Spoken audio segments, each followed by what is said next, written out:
Paul's second letter to the church of Corinth is the most personal and vulnerable of all of his letters written to the early churches. And it shows that he has this loving spiritual father's heart that is both hopeful yet very concerned for the people that he deeply cares about.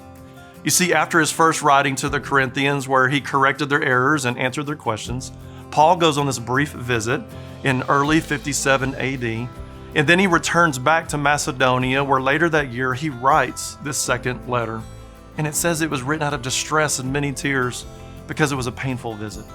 Why? Well, Paul witnessed a divided people. They were distracted about all the wrong things, and he knew those distractions were in danger of leading them in the wrong direction.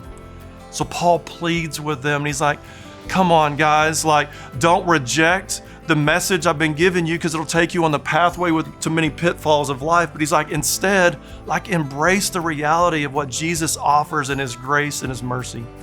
So he begins to use a lot of contrasting language in this letter. And the big idea, or the main idea, is going to be found in chapter 4, verse 18, where Paul says, so we fix our eyes not on what is seen, but what is unseen, since what is seen is temporary, but what is unseen is eternal. In other words, Paul's encouraged the Corinthians to stop making conclusions from the wrong perspective, not just look through the physical view of the worldly perspective, but to fix your eyes on Jesus. And this letter is kind of formed in 3 sections. The first section is chapters 1 through 7, where Paul gives the antidote to division, which is forgiveness and this ministry of reconciliation that Jesus had given him. In the second section is chapters 8 through 9, where he lets them know, all these distractions, it's kept you from your generosity. And then the third section is chapters 10 through 13, where Paul gives them this final warning, hey, quit following these wrong leaders for the wrong reasons. So let's examine these sections in a little bit more depth. In chapters 1 through 7, right out of the gate, Paul, he just acknowledges we've had some relational tensions. He's like, but in the midst of it all, I have found Jesus to be my comfort. And he encourages them, hey, do the same. Let Jesus comfort you in the midst of your trials.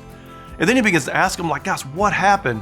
What's going on? Why are you letting these outside leaders that we don't even know? They're coming in from the outside. They've got these letters of recommendation that basically kind of promote or tout how amazing they are and their gifts and their talents and all these things about them. And these leaders actually came in and began to kind of put Paul down and discredit him in front of the Corinthians. So Paul, he says, hey, come on. True leadership, it's not about self-promotion or about how amazing you are or about how impressive you look, but instead, it's about pointing to the one who is, and that's Jesus. And then he ends that section kind of contrasting the old covenant of the law with the new covenant of grace. Basically, Paul says, hey, don't let them lead you down that path again, because the old covenant of the law, it's fading, and it can't accomplish what the covenant of grace can, which is life transformation and breakthrough and freedom. And then in chapters 8 and 9, Paul reminds them that all these distractions have kept them from being generous to the invitation he'd already given. You see, previously, Paul had invited all the churches in the region to save up and give a financial gift to the church at Jerusalem because they had experienced hardship through famine and a hard season. And so he says, hey, all these other churches, man, they gave generously above and beyond what we expected. They gave it with joy and anticipation and a spirit of unity that they got to do it together. He's like, you know what? You haven't participated yet, but he says this.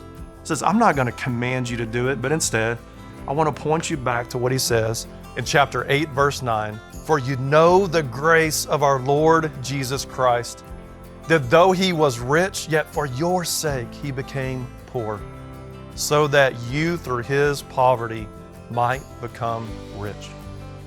So Paul takes them back to remember that when you receive the grace of Jesus, you can't help but express gratitude to others. And then lastly, in chapters 10 through 13, Paul gives this very personal and yet vulnerable plea to them to, hey, don't follow these other leaders for the wrong reasons, that even though they tout about their resumes and he sarcastically calls them these super apostles, he's like, you know what? I could talk about a resume too, that I'm a Jew through the lineage of Abraham, that I was raised as a Pharisee, that I actually met Jesus face to face. He's like, you know what? I'm not going to do that. Paul says, I'll just simply boast in my weakness. Why? He was reminded what Jesus had told him, and he shares it with the Corinthians in chapter 12, verse 9. When Jesus says, "My grace is sufficient for you, for my power is made perfect in weakness." So Paul, in humility and vulnerability, he just begins to share in his shortcomings, knowing that it will strengthen him and glorify Jesus. So Paul ends it with this invitation to take them back to like, hey, examine yourself. Examine your perspective on how you view things. Examine your heart to even see if you're walking in the faith. And that, it's the same invitation for us today. To really examine ourselves and our perspective, like, are we really fixing our eyes on Jesus? Because it's Jesus that we find our source of comfort. It's Jesus that reconciles us back to God and with one another. And it's Jesus that gives us strength in the midst of our weakness. So as we fix our eyes on Jesus, what's unseen will become very clear by faith.